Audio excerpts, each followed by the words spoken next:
Vida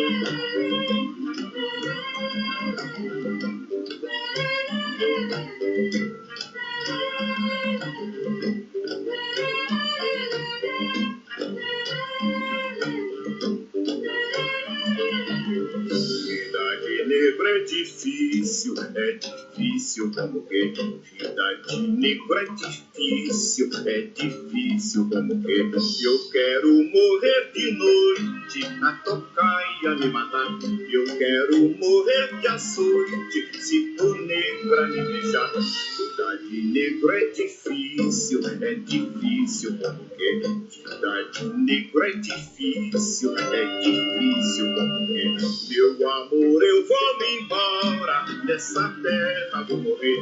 Um dia não vou mais ver, nunca mais eu vou te ver.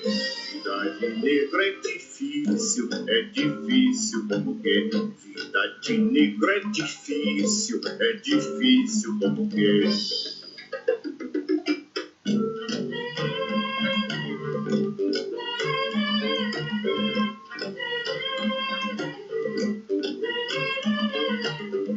Vida de negro é difícil como que vida de negro é difícil como que eu quero morrer de noite na tocaia me matar, eu quero morrer de açoite se tu negra me deixar.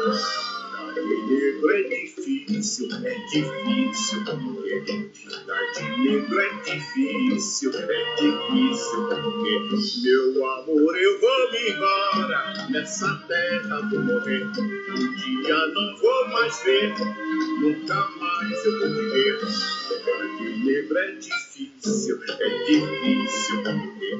vida de negro é difícil como que.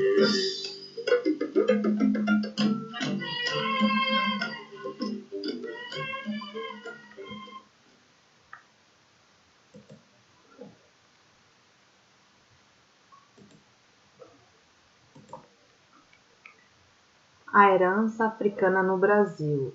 Daniel Esteves, Wanderson de Souza, Wagner de Souza.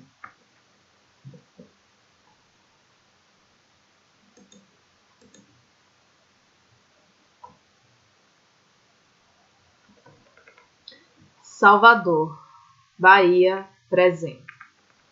Vovó, por que as coisas são tão diferentes aqui na casa da senhora? Diferentes? A música, as cores, tudo tão... É, querida, às vezes esqueço que sua mãe deixou nossas crenças de lado. Mas ela nunca vai deixar de ser quem ela é, quem nós somos. E quem nós somos, vovó? Capítulo 1. O som distante. Somos o que trazemos com a gente, dos nossos antepassados da África. A senhora nasceu na África, vovó? Eu não, mas nossos ancestrais vieram de lá. Grande parte da nossa cultura veio de lá. E quando vieram? Isso foi muito tempo, querida. Os portugueses chegaram a vários pontos da África no século XIV, principalmente em busca de rotas de comércio e de alguns bens, como o ouro. Mas, com o tempo, o principal comércio feito por eles no continente africano passou a ser o de seres humanos, os cativos. O comércio de escravos já existia na África, mas os portugueses o intensificaram pela grande demanda por trabalhadores para suas colônias, principalmente para o Brasil. Na diáspora africana, cerca de 5 milhões de africanos foram trazidos à força e escravizados ao longo de pouco mais de 300 anos de escravidão no Brasil. Angola, 1650. Vieram das mais variadas regiões e etnias. no princípio em grande número de região do Congo e de Angola, onde os portugueses se estabeleceram e negociaram com os chefes locais. Alguns povos se converteram ao cristianismo em busca de armas, apoio e produtos dos portugueses. Olaitã era um banto da região de Ndongo. Seu povo não aceitou essa imposição religiosa portuguesa. Eles viviam sob o ataque dos Mbangalas, povo que se aliara aos estrangeiros. O tráfico de escravos que os portugueses praticavam fez as rivalidades já existentes aumentarem. Mas eles vendiam gente, vovó? Sim, alguns eram prisioneiros de guerra, outros levados por dívidas, outros sequestrados. Assim foi com Olaitã, retirado de suas terras, separado de sua família. Ele seguiu um longo caminho até o litoral, onde foi negociado com os portugueses. Retirem as roupas e todos os bens dos cativos, que entrem em Mianau despossuídos de tudo. Muitos ficaram pelo caminho, mas Olaitã manteve a calma, imaginando como faria para reencontrar sua família. Chegando ao porto, davam voltas numa árvore chamada de Árvore da Memória, para que deixassem a antiga vida para trás. Lá embarcaram aos montes, no Tumbeiro, o navio negreiro que fazia a longa e penosa travessia atlântica até a América. Despossuído de seus bens, roupas e familiares, rumo a uma terra desconhecida. Acorrentados e amontoados nos porões dos navios. Para onde nos levam? Não sei, mas todos que entraram neste barco grande nunca voltaram. Eu vou voltar e vou ajudar a rainha guerreira Nangola Nzinga a lutar contra os estrangeiros. Bahia, Porto de Salvador, 2 meses depois. E esse, qual é o nome? De qual nação? Esse é o Joaquim. As nações dos africanos eram identificadas pelo local de embarque na África. Nomeado nativos de diversas regiões e tribos diferentes como membros de uma mesma nação. De Angola. Muitos já vinham encomendados por fazendeiros. Já tem dono? Esse ainda não. Veio excedente. Outros, como a Olaitã, eram oferecidos em feiras humanas perto do porto ou enviados para outras regiões. Mas por que eles traziam tanta gente à força para o Brasil, vovó? Pernambuco, 1651. Para trabalhar o sistema colonial de exploração das novas terras estava desenvolvido em torno do trabalho escravo. Esses são os pobres diabos, pois já vieram em melhor estado. Esteja tranquilo, senhor Fernando. Logo estarão prontos para trabalhar para o senhor. Naquele momento, a principal produção da colônia era a cana-de-açúcar, com o açúcar e outros derivados exportados para a Europa. Joaquim! Joaquim! Joaquim! Joaquim! Preste atenção, nego preguiçoso! Não sabe mais o seu nome? Além da extensa rotina de trabalho forçado, os escravizados recebiam os mais variados castigos a fim de serem submetidos à vontade de seus senhores. O açoite podia ser feito durante o trabalho, ou como castigo a ser assistido pelos outros.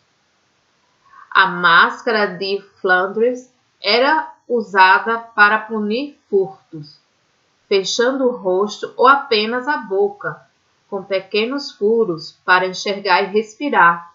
Eram muitos instrumentos para render, castigar ou diminuir a mobilidade dos escravizados. Já no tronco, eram presos para punições mais severas. À noite, eles ficavam numa espécie de galpão bem rústico, a senzala. Dormiam amontoados no chão de terra batida ou em palha, muitas vezes acorrentados para impedi-los de fugir. Pernambuco, 1655. O desmatamento, a plantação e o cultivo de cana eram apenas uma parte do trabalho que eles faziam nas fazendas. Eles cuidavam da manutenção da propriedade e do corte da lenha utilizada nas caldeiras. Também tinham que plantar, depois de cumprir com suas obrigações, para cuidar da própria subsistência. Nas moendas estavam muitas mulheres no serviço perigoso, no qual muitas perdiam a mão, o braço ou até morriam. Qual o seu nome, velho? Antônio. Não, eu quero saber o seu verdadeiro nome.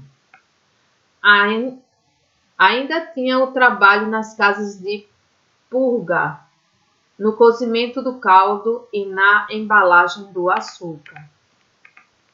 Para que quer saber, Joaquim? Na fazenda sou Antônio de Angola. O meu nome não é Joaquim. Olaitã. Aqui te chamam Joaquim. Mas não vou ficar nessas terras o resto da vida. Vosmecê, não. Vai fugir? Fugir como? Para onde? Essa terra é grande, ouvi falar de um grande quilombo. Não quero problemas. Se fizer seu trabalho direito, Vosmecê pode receber algumas coisas. Já vi do que o velho gosta, da cachaça. E temos escolha? Vosmecê não é o primeiro a pensar em fugir, Joaquim. Não me chame por esse nome. Seja lá qual for o nome, vão caçar Vosmecê no mato. Pernambuco, 1662. Não só uma, mas 3 vezes. Como muitos, Oleatã também tentou fugir. Não só uma, mas 3 vezes. Os castigos pioravam a cada vez, chegando quase a matá-lo. Negro fujão, vamos ver se agora aprende. Vai ficar 4 dias sem comida e água, preso ao tronco para refletir sobre seus pecados. Esse tipo de reação dos senhores servia também de intimidação para que os outros não fugissem ou confrontassem a casa grande.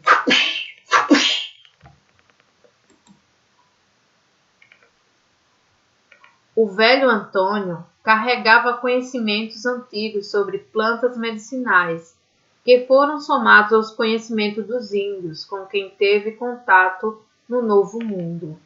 Eu avisei, Joaquim, por que tanta teimosia? Ainda acho que posso encontrar a minha família. Não sabe nem se estão vivos ou se eles vieram para essas terras. Vosmecê que fez esse tambor velho? Pernambuco, 1673. Nos poucos dias de folga do trabalho forçado, os escravizados reuniam-se nos espaços públicos, celebrando coletivamente seus costumes e manifestações culturais. Aproveitavam as brechas nos dias santos e nas festas religiosas do calendário católico. O batuque mesclava a música e os movimentos de dança em tradições religiosas vindas de Angola e do Congo. Ganga Zumba tem resistido às investidas dos portugueses. E quem lá chega consegue liberdade. Esse é o tal Quilombo Grande e Antigo? Sim, o Quilombo dos Palmares. Lá vivem escravos fugidos, libertos, índios e até brancos pobres. Todos em harmonia vivendo na terra. E nós estamos organizando uma fuga na fazenda. Não tenho mais pernas para fugir, apenas ouvidos para escutar e boca para dizer: vão para Palmares. Joaquim! Olaitã viveu até os 55 anos, uma vida de punições e trabalho forçado. A família que tanto queria rever já havia morrido, antes mesmo de chegar ao Brasil. Maldito velho teimoso! Quer ir pro tronco?